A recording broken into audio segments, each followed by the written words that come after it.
IPL এর কোয়ালিফায়ারে royal Challengers বেঙ্গালুরুর বিপক্ষে ব্যাটিংয়ে নেমে বিপদে পড়ে পাঞ্জাব কিংস। ওপেনার প্রিয়াংশু আর্য 7 রানে আউট। প্রভ সিমরন সিংও ফিরে গেলেন দ্রুত। এই ওপেনার আউট 18 রানে। অধিনায়ক শ্রেয়াস আইয়ার আউট 2 রানে। 30 রানে 3 উইকেট হারিয়ে ব্যাকফুটে পাঞ্জাব।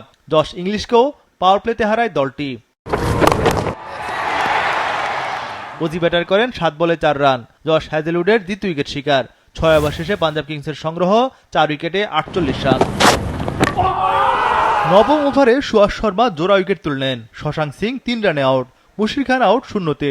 10 ওভার শেষে পাঞ্জাব দলে 7 উইকেটে 71 রান। এরপর মার্কাস স্টোইনিস আউট 17 বলে 26 রানে।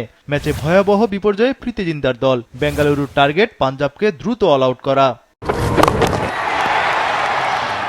মাত্র 101 রানে গুটিয়ে যায় পাঞ্জাবের ইনিংস। আজমতুল্লাহ ওমর যায় শেষ ব্যাটার হিসেবে 18 রানে আউট। হ্যাজেলউড ও সুয়াস দুজনেরই শিকার 3 wicket. Monalisa heavy flow 15 piece প্যাকেটের সাথে 8 পিসের একটি প্যাকেট একদম ফ্রি।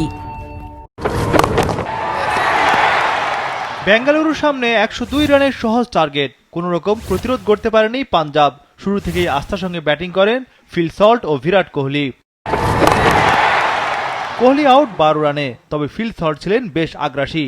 এতে দ্রুত গতিতে স্কোরবোর্ডে রান তোলে বেঙ্গালুরু। 5.4 ওভারে দলীয় স্কোর 50-এ পৌঁছে। 6 ওভারে বেঙ্গালুরু তোলে 1 উইকেটে 61 রান। সবশেষ 2016 সালে ফাইনালে ওঠে দলটি। দীর্ঘদিন পর এবার ফাইনালে ওঠার হাতছানি। মায়াঙ্ক আগরওয়াল 19 রানে আউট। ইংলিশ তারকা ফিল সল্ট 23 বলে 50 তোলেন। আসলে এটি তার চতুর্থ 50। এতে বড় জয়ের দ্বার প্রান্তে রয়্যাল চ্যালেঞ্জার্স বেঙ্গালুরু। 10 ওভারে 8 উইকেটের জয় পায় বেঙ্গালুরু। ফিল সল্ট 27 বলে 56 রানে অপরাজিত, আর রজত পতিদার 8 বলে 15 রানে অপরাজিত ছিলেন।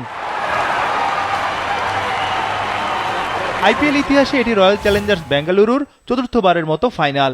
এর আগে বেঙ্গালুরু ফাইনালে ওঠে 2009, 2011 ও 2016 সালে।